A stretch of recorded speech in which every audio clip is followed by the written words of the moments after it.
La campaña electoral nacional gana ritmo, la situación económica del país se sigue deteriorando y en el marco de esas variables, impactado por esa variable, se reordena también el mapa de poder en la Argentina. Para hablar de eso estamos con un analista político. Bienvenido, Gustavo Córdoba, ¿cómo estás? ¿Qué tal? Gracias por la invitación, Florencia. También, bueno, sos encuestador. Antes de meternos de lleno en el tema, es inevitable hacer una referencia al rol de las encuestas, digamos, ¿no? Que es una herramienta que ha quedado herida, vos me dirás hasta cuánto, luego del resultado de las PASO, que no fue previsto por las encuestas, ¿no? Básicamente hay de todo. Tenemos que atenderlas ahora en la campaña. ¿Cómo se ha modificado su rol? No hay que darle la importancia que le asignamos para el pronóstico electoral, sí para entender el contexto. Lo que sí hubo demasiada picardía, hubo algunos encuestadores que aprovecharon información privilegiada para hacer corridas bursátiles. Claro. Eso no tiene nada que ver con la investigación de opinión pública. Sí puede haber errores metodológicos, el creer que una encuesta telefónica te puede dar un nivel de precisión que finalmente todos sabemos que no lo tiene. La encuesta domiciliaria, Florencia, sigue siendo inexpugnable. En un país como Argentina, todavía la encuesta presencial, la tradicional, la timbreada, la que golpea la puerta, tiene un margen de ventaja de representatividad mucho más alta que la encuesta telefónica. El problema es de costos. Claro. Digo, frente a una y frente a la otra, vamos a hacer la telefónica porque es más rápida y muchísimo más económica, lo cual no significa que los encuestadores tiremos a la basura lo que no funciona. Claro. Y replanteemos nuestro rol, como tiene que hacer también el periodismo, o una parte del periodismo, ¿no? Sí. Yo creo que está muy bien esto que ha pasado porque de alguna manera nos obliga a profesionalizar cada vez más nuestra actividad. Bien, bueno, yendo más al análisis político, esto que yo planteaba del mapa de poder.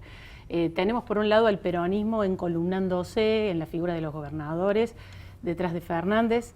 El radicalismo que según los resultados electorales de los últimos meses, ha ido retrocediendo territorialmente. Bueno, tenemos el ejemplo acá en la ciudad de Córdoba, ¿no? ¿Cómo estás viendo ese mapa? Estos fenómenos y los reordenamientos que puedas trazar. Hay un nuevo mapa de poder, coincido plenamente. Cada elección, y más la que tuvimos el 11 de agosto, tuvo un enorme poder de rearmar el escenario político argentino. ¿En qué medida? Fíjate que Alberto Fernández todavía no ganó la elección que tiene que ganar y sin embargo tiene tratamiento ya de jefe de Estado. Es como si ya hubiese ganado la elección. Sí. Ese es el poder que tuvo el 11 de agosto. De tal manera que todos los actores políticos o figuras políticas argentinas han tenido una suerte de reacomodamiento. Claramente Alberto Fernández debe entender el mensaje de las urnas. No fue un cheque en blanco para el peronismo, fue un voto castigo a Macri.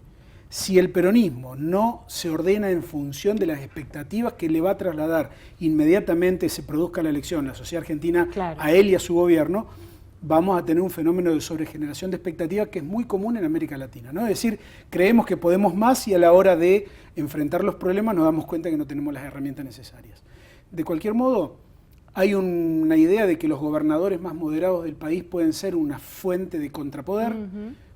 Desde Bordet, pasando por Perotti, Schiaretti, el gobernador de Río Negro y la gobernadora electa, el gobernador Gutiérrez también de Neuquén, forman parte de un grupo muy selecto de gobernadores que pueden llegar a tener en sus manos la palabra de equilibrio y de gobernabilidad.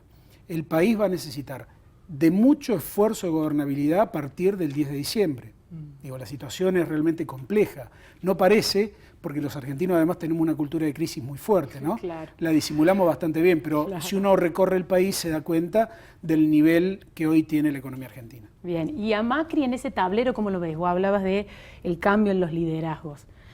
Bueno, tuvo un resultado electoral adverso, viene recibiendo cuestionamientos, incluso internos, que se hacen cada vez en voz más alta. ¿Cómo...? Yo a Macri lo veo como un dirigente que quizás no estaba preparado para ganar, no estaban preparados tampoco para gobernar lo que ganó.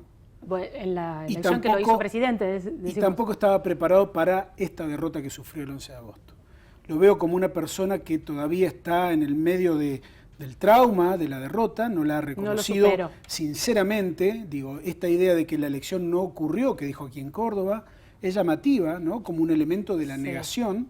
Y totalmente contraria a la lectura anterior, que era que las PASO eran la elección definitiva. La hiperpolarización no fue una idea de la oposición, la idea de que era la elección más importante de los últimos 30 años la dijo el propio Macri el día 11 de agosto a la mañana antes de votar. Entonces, me parece que esa falta de equilibrio también va a condenar a futuro su liderazgo, porque va a ser muy cuestionado, hoy es muy cuestionado y cuando deje el gobierno va a ser absolutamente cuestionado.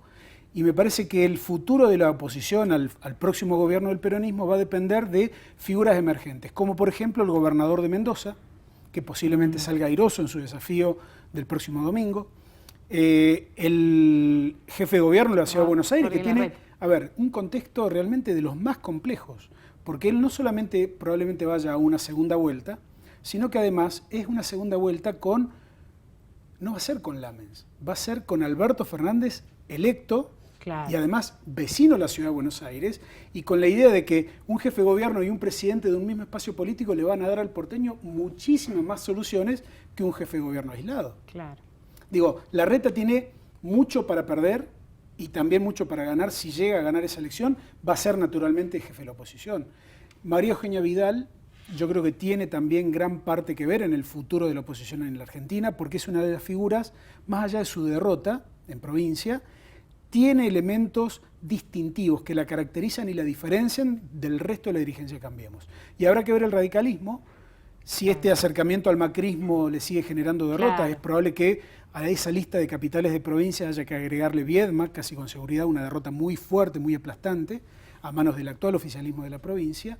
Va a coronar un año definitivamente pésimo, ¿no? Porque la derrota aquí en Córdoba históricamente nunca habían perdido por tanto, más todas las derrotas que tuvieron a nivel nacional, me parece que hablan de la necesidad de un recambio no solamente dirigencial, sino también, te diría, conceptual e ideológico. El radicalismo debe darse necesariamente ese gran debate ideológico que desde Gualeguaychú no se da.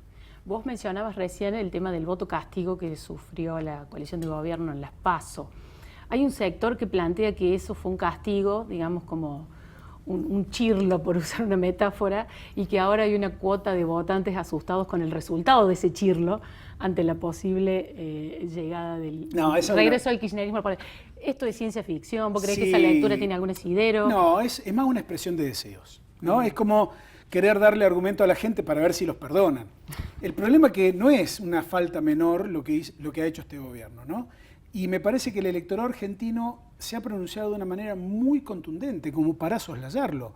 Digo, si vos perdés prácticamente todo el país, a excepción de Córdoba y Capital Federal, digo, uno puede decir, bueno, está bien, los cordobeses y los porteños vivimos en un termo. Sí, claro, en parte sí, porque por ahí tenemos esa mirada de como si fuésemos ricos y votamos como ricos, pero no somos ricos, claro, ¿no?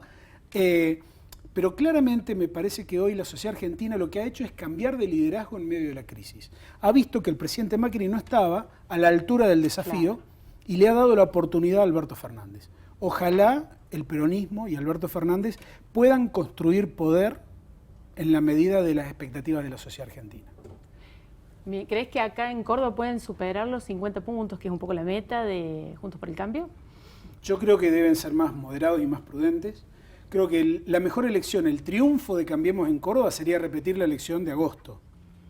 Estamos viendo un fenómeno de cambio de expectativas. En agosto hubo mucha gente, te diría, a ver, un 4 o un 5% de la población argentina es pragmática pura. Ellos votan, a ver, gana Macri, votan a Macri, gana Fernández, vota Fernández. Claro. Hoy se está dando ese proceso. En números generales, nuestra investigación y la de algunos colegas, ¿qué está mostrando? Que la diferencia del 11 de agosto se está manteniendo de mínima, claro, o se está ampliando en prácticamente 4 o 5 puntos. No sería raro pensar que Alberto Fernández saque más votos que Cristina en términos porcentuales, con lo cual quedaría consolidado un triunfo en términos democráticos sumamente legítimo, pero también está la cuestión esta de las expectativas, ¿no? Que habrá que ver si el peronismo una carga grande de expectativas puede manejarlo. ¿Hay algo, consideras que puede haber algún factor que dé vuelta a eso antes de octubre? Hay dos elementos. A ver, los techos electorales de Macri y de Alberto Fernández dependen de cuestiones que están intrínsecamente ligadas entre sí. La economía es el factor determinante. Si la economía pasa a ser noticia de segundo orden, si el dólar baja, si la inflación cede, bueno, Macri va a tener posibilidad de llegar incluso hasta un 40%.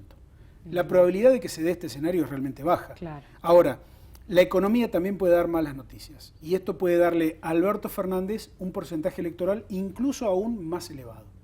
Nosotros no lo publicamos el dato, pero en un eventual balotaje Alberto Fernández llegaría incluso hasta un 58%, que es una hipótesis, no va a haber balotaje de acuerdo a nuestros números, pero está dando la indicación de que, a ver, hay un esquema de gobierno que es el de Macri que ya está, digamos, consolidado en un porcentaje que no va a superar el 32, 33, puede llegar incluso al 35%, y en el caso de Alberto Fernández yo creo que puede incluso romper el 55, 56. Bien, bueno, muchas gracias, Gustavo, muy interesante. Agradecido.